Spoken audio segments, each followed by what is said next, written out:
doing a series on Old Testament characters, people we see in the Old Testament. As Ward pointed out last week, sometimes we look at these characters and say, oh wow, you know, Abraham or Moses or whoever, and we set them up.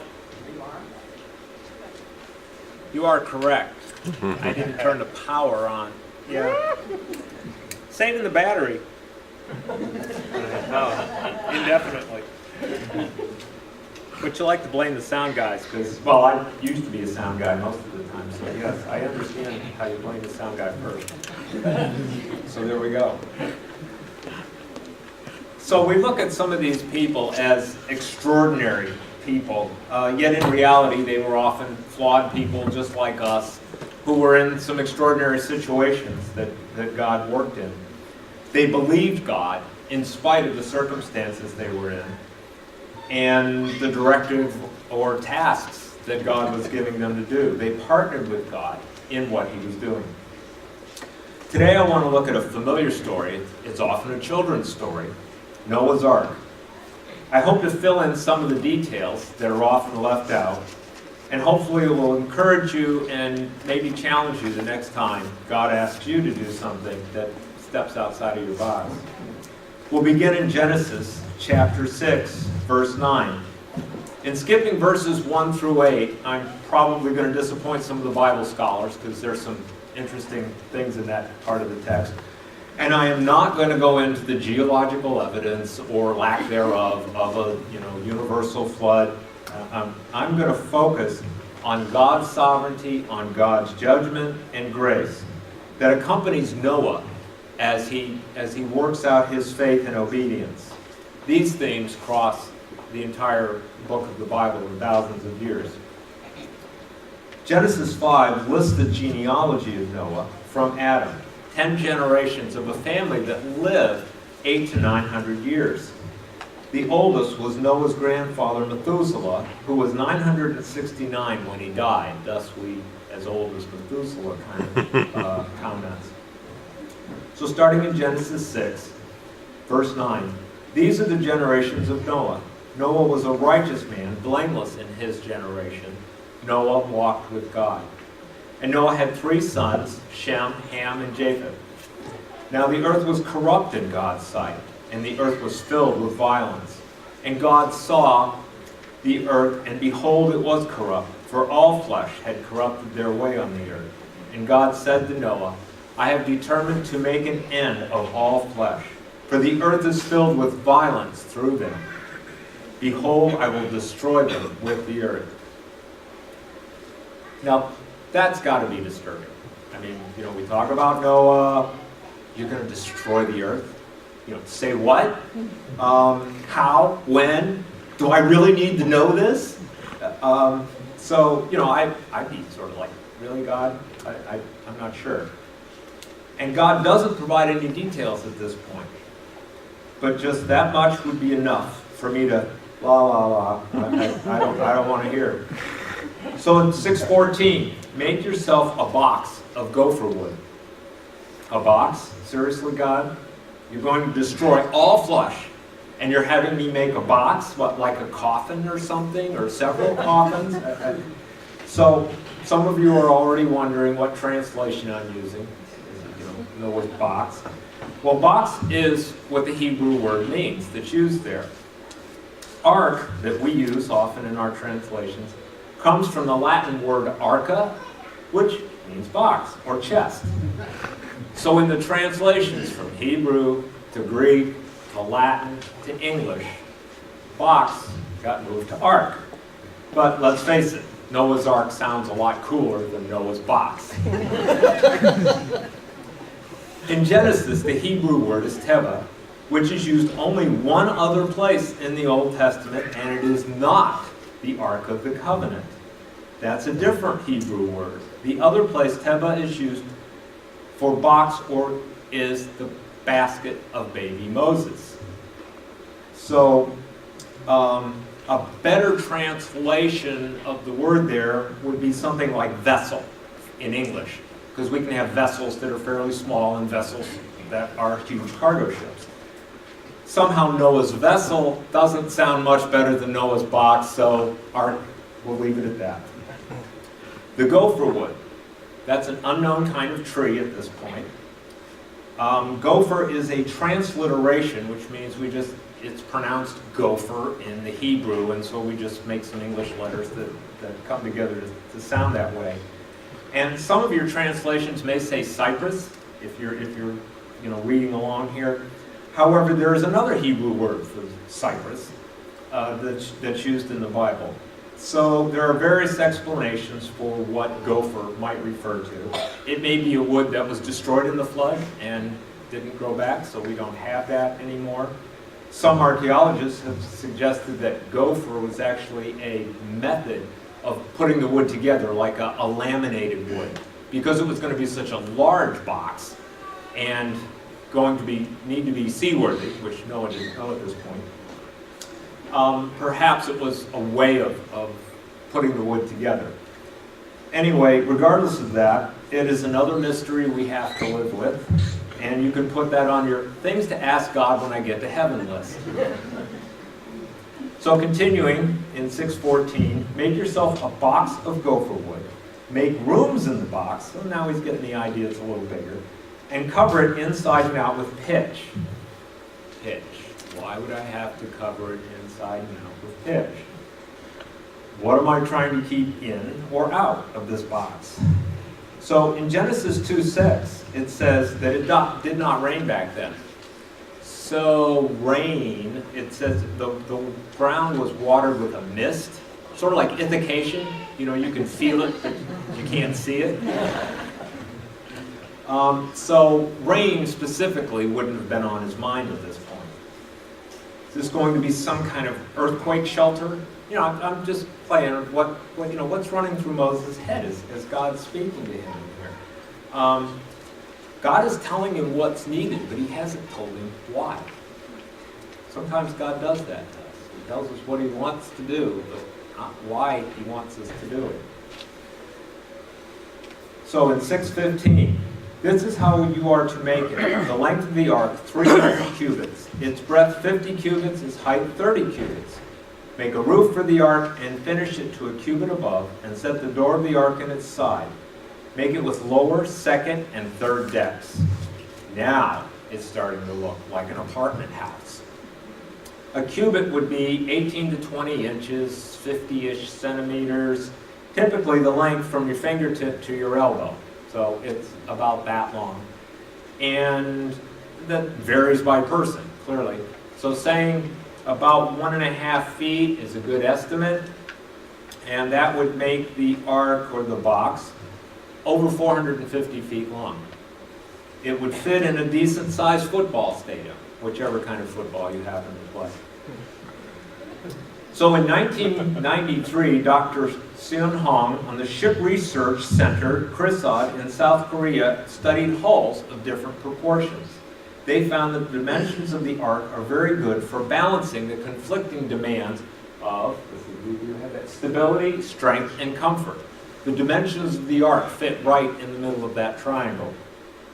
So imagine that. God had some idea of the physics of a boat in the water. So comparing this vessel with other vessels, this slide is showing the Christopher, you might not be able to read the details there, but it's showing the Christopher Columbus Santa Maria, the little vessel on the left, then a 6-masted USS Wyoming, the Titanic, and the cruise liner Queen Mary II. So the ark would have made, not a bad cruise ship, medium size. And the Wyoming, just for reference, was a 6-masted schooner considered to be the largest wooden ship that we had made. Because of its extreme length and wood construction, it tended to flex in heavy seas, and that would cause the long planks to twist and leak, and eventually it did actually sink. So raising again the idea that the dimensions on the ark and the gopher wood or method of construction that was used actually were very important for the survival of this vessel in its time. So there are numerous full-scale replicas of Noah's Ark around the world, in case you ever wanted to get an idea. This one I've got a picture of is from the Netherlands, and it looked more like what you might expect Noah's box to look like. Some of them look rather fancy, like sailing ships, but this one looked reasonable. It spans 5 floors, can hold 5,000 people, and weighs nearly 2,500 tons. It is also seaworthy. They actually sailed it from the Netherlands down to Brazil. So it's actually been on the water.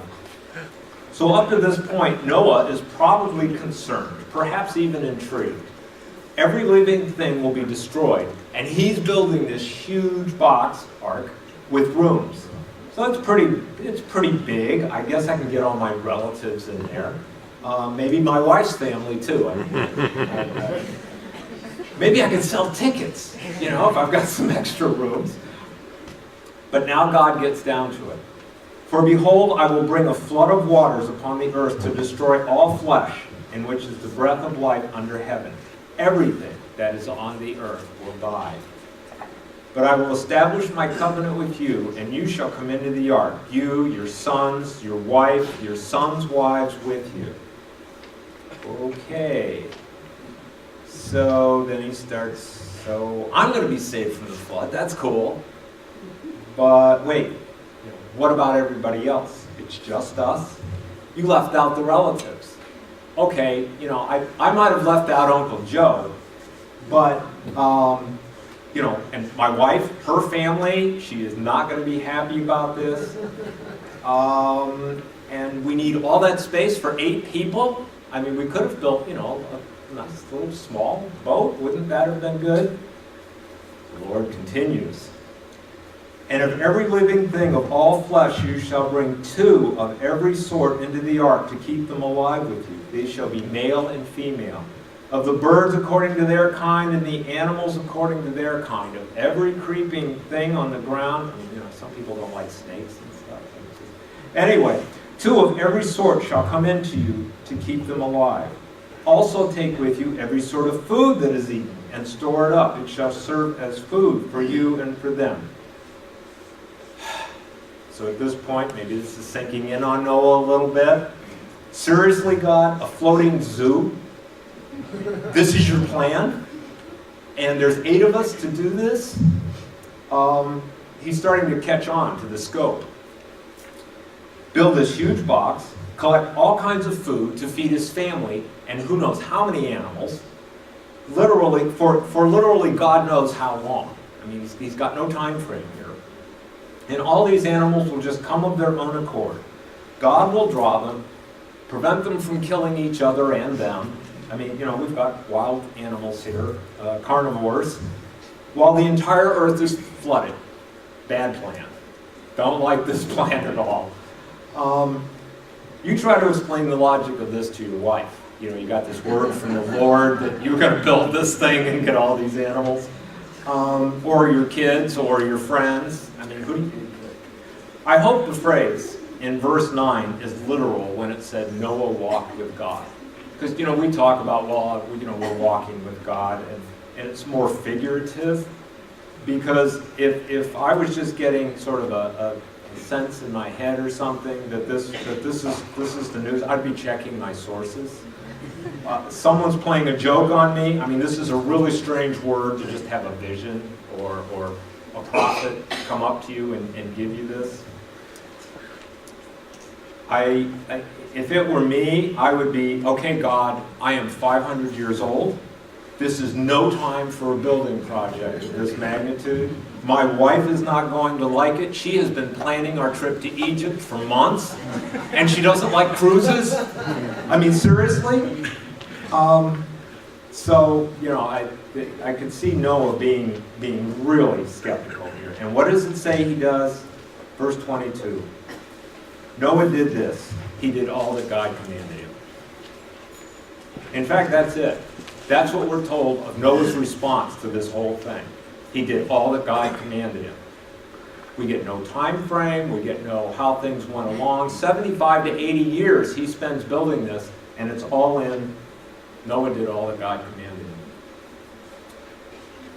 On that we should be so obedient in the face of the little things that God asks us to do. Chapter 7 goes right into them loading the ark. We get no info on how it was built, how much work was put into it, how much ridicule he got, how much persecution. I mean, it talks about this was a violent, evil age. And I can't imagine when you're building this 500-foot thing out in the middle of your backyard or wherever he was putting it. People weren't getting curious and asking questions, and he would encounter hostility as he said, I can't tell you. You know, why are you building this? Sorry, can't tell you. Okay, tell me something. How long can you tread water? You know, it's Noah's 600 years old when the flood comes. He spent 75 to 80 years working on this. And now, in chapter 7, God makes it even harder. Then the Lord said to Noah, go into the ark, you and all your household, for I have seen that you are righteous before me in this generation. Okay, that's nice. You get some positive reinforcement. You are righteous. Okay, I can feel okay about that. Verse 2. Take with you 7 pairs of all clean animals. What happened to the 2? He is now 7 times as many animals and birds. Male and female, pair of animals, and a pair of animals that are not clean, the male and his mate. And 7 pairs of birds of heaven also, male and female, to keep their offspring alive on the earth. So those rooms he had set up for 2 of each now have to have 14 for a bunch of them. I don't know how many clean animals there were, you know, with dividing up the clean and unclean, but 7 times had to be a significant change in the plan. I'm a guy who sort of likes plans, likes to have it laid out before I start, so this really would have been a problem for me. And Noah, by the way, the rain's coming in 7 days. Verse 4, for in 7 days I will send rain on the earth, 40 days and 40 nights, and every living thing that I have made I will blot out from the face of the ground. And what does Noah say? Noah did all that the Lord commanded him. Wow. I'm guessing God was giving him some instructions on like building the ark and how to care for animals, because even if Noah had been a farmer before, he probably didn't have elephants and alligators and you know, the variety of animals that we've got on here. And in hope, they all enter the ark in verse 16. It says that God shut the door. He continues to help them, giving them instructions, shutting the door once they get in. We do our part, God does his part. The rains come, the waters rise, and the ark is lifted up off the ground, and for 40 days of rain and months of the water rising, eventually it levels off 20 feet above the mountaintops. In 722, everything on the dry land in whose nostrils was the breath of life died. He blotted out every living thing that was on the face of the ground, man and animals, creeping things and birds of the heavens. They were blotted out from the earth, only Noah was left, and those who were with him in the ark. And the waters prevailed on the earth 150 days. So we've got 5 months. They're in here. All flesh died. As a kid's story, we don't talk about that part. But seriously, animals and people all drowning. We don't talk to the kids about that. There must have been people who were like floating on logs and things as this was going on. People found people trying to get to the ark, trying to get on board, and this is not a kid's story, if you sort of picture that. Chapter 8, the rains end, the water subsides. 5 months since the rain started, and the ark comes to rest on Mount Ararat. Now, of course, there is some debate on the location, given the language and the 1,000 years where names and locations of things change. So they've been in this box, this floating zoo for 5 months, and it comes to rest. The most common location is what's called Mount Ararat in Turkey. It's one of the tallest mountains in the Middle East, and it's the junction of eastern Turkey, Armenia, and Iran. And it really stands out on the horizon. when you see this, a picture of it. So they are, it's the one on the right is Mount Ararat. 3 more months and the tops of the mountains were seen. So 8 months now. The 8 people caring for hundreds, maybe thousands of animals, food, water, and can you imagine the mess? I mean, if you're a farmer, you know. That's a lot of animals to be caring for. What did they know of caring for? This was not a pleasure cruise. After spending years building this boat, now he's working to keep everyone alive, and the boat's grounded on the top of this mountain. Actually, what looks like an island to him at this point, because there's still water covering everything.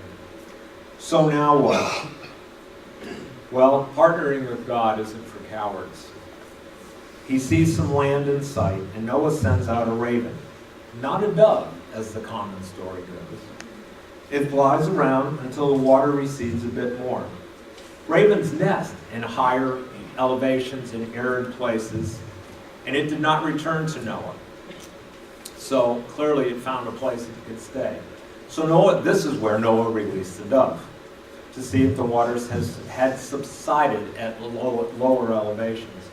Now doves prefer an open land with a scattering of trees and shrubs, so that's more livable for the family to get out with.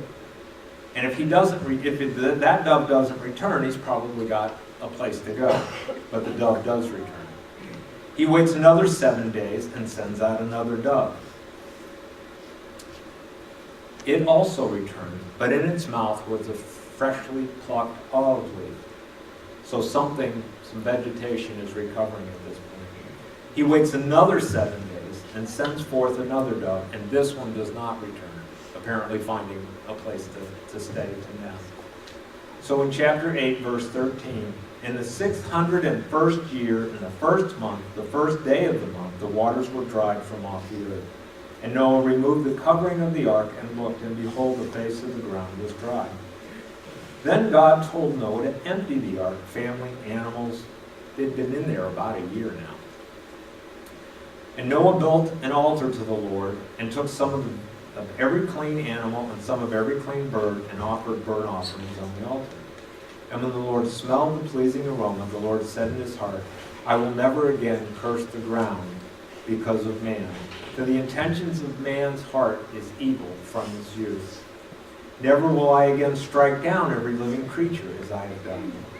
While the earth remains, seed time and harvest, cold and heat, summer and winter, day and night will not cease. Now that's a great promise.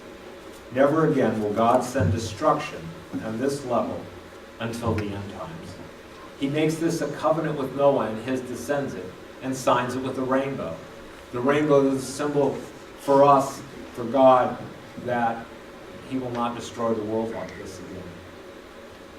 Noah's faith and God's favor, God's grace, working together, brought this family through the great destruction. So, what kind of things do we learn from Noah's story? Following God isn't for cowards. It may mean fear and trembling. Remember, we serve at his pleasure. Philippians 2:12 and 13. Therefore, my beloved, as you have always obeyed, work out your own salvation with fear and trembling. For it is God who works in you, both to will and to work for his good pleasure. We obey and work to please God. He likes to see us try. He doesn't necessarily do things that we think we can do, but he wants us to try, and he will help us through it. That doesn't mean it's going to be easy. In fact, the harder it is for us to accomplish on our own, the more God gets the credit, the more God is glorified, because it had to be God, it wasn't us. Following God may seem foolish. The wisdom of God may seem foolish, as I've been saying. I've looked at that looked like a bad plan to me. God might ask you to do things that you don't expect. You might be a young woman and thinking you got some direction in life, and God might ask you to marry a widower with 4 kids. You can ask Marcia how that goes. Has not God made foolish the wisdom of the world? For the foolishness of God is wiser than human wisdom. And in Romans it says, how unsearchable are his judgments and how inscrutable his ways. Well, we just may not get it. God may ask you to do some extraordinary things, or maybe just to do some simple thing that's strange or unexpected. He's really creative. Now, I met a woman at a Vineyard conference a number of years ago, and she was going to a convenience store one night. No big deal. What could possibly go wrong? So she pulls into the parking lot, gets out of her car, and has this impression that God wants her to go into the convenience store and stand on her head in front of the counter. This is really, I don't think so. And so she's like, really, God? So she's out in front of her car like 5 or 10 minutes, just arguing with herself. I'll just leave. No, you can't leave. You got it. Finally, she gives in. She goes into the convenience store. There was nobody else in there but the person at the cash register. Stands on her head, gets back up, and the guy at the counter's like, and while she expected some laughing maybe or something, she's like, are you okay? And he said, I don't believe it. He said, there were some people in here a little while ago, some Christians, and they were talking to me about Jesus, and I told them I would never listen to that unless someone came in here and stood on their head. So, it was silly. All it cost her was a little pride. But her story illustrates that, God can ask us to do silly things. But it's not just about us. It points out the fact that there's other people. God's working in their lifeline. And we need to be sensitive to just do what he's telling us to do because it's going to affect something over here. His direction, might be strange. But that gives him the credit, gives him the glory. Because there was no way she could have known that conversation had happened to her. And he'll test you in small things, like that, before giving you bigger things. And speaking of bigger things, before you go off and on some, huge crazy thing like quitting your job, moving to Africa or something, I would encourage you to get some confirmation in other ways on stuff like that. If Betty gives me a word to start a church and she left. Good. If Betty gave me a word to say, go start a church in Tanzania, I'd be like, I think I'll wait on that, see if Ward has the same or Marcia. We want to be sure before you go off on crazy things, but I'm building a large box. And following God may be costly. Noah spent somewhere near 100 years on this ark project. Now, given that he lived to be, 800 or something, that's about 15% of his life, so say 10 years for us. You can't get discouraged if you don't see results next week or maybe next year. Once the boat was done, the building project was over, they spent another year in the boat, caring for the family and the animals, locked up in this box that would fit in the carrier dome. That was a hard thing. And they didn't know that it would end successful. They didn't know the boat wouldn't sink, etc., etc. They were trusting in God for how this was going to end up. I'm 18 months into the last major step God asked of me, and it's still raining. I'm still trusting God for the outcome, but I do trust Him. There was also the emotional cost that Noah experienced, losing everyone and everything they knew. God doesn't always ask us to leave it all behind, but are we willing to? Can we go through the process aware of the cost that's coming and trusting God for the outcome of that? In spite of all that, the events end with a good salvation for Noah and his family. Following God gives hope. All through Noah's adventure, he had the hope that he and his family would survive. Faith is the assurance of the hope that we have. His faith gave him confidence to hope in what God was going to do. And that brings me to our grand hope in salvation. You'll notice that this story starts and ends with a similar declaration from God. In the pre-flood, verse 6:11, now the earth was corrupt in God's sight, and the earth was filled with violence. Post-flood, 8:21, the intention of man's heart is evil from his youth. And you say, nothing's changed. Maybe the world is not so totally corrupt and violent as it was in the pre-flood days. But there is still evil in this world. God maintains a remnant of faithful people throughout history. But the Bible does remind us repeatedly of our tendency to sin. Jeremiah 17:9, the heart is deceitful above all things and desperately sick. Who can understand it? The King James says desperately wicked. It's a moral sickness. Psalm 53, God looks down from heaven on the children of man to see if there are any who understand, who seek after God. They have all fallen away. Together they have become corrupt. There is none who does good, not even one. Jesus says in Matthew 15:19, for out of the heart come evil thoughts, murder, adultery, sexual immorality, theft, false witness, slander. You get the picture. We still have an evil intent in our heart. But God still has a plan for that, for the hope and redemption. As Paul says in Romans, for all have sinned and fall short of the glory of God. God shows his love for us, and that while we were still sinners, Christ died for us. So another final judgment of God is coming when Jesus returns. In fact, Jesus mentions the days of Noah as he's telling the disciples about the end that is going to come. In Luke chapter 17, verse 26, just as it was in the days of Noah, so it will be in the days of the Son of Man. That Son of Man is a term Jesus used for himself most often.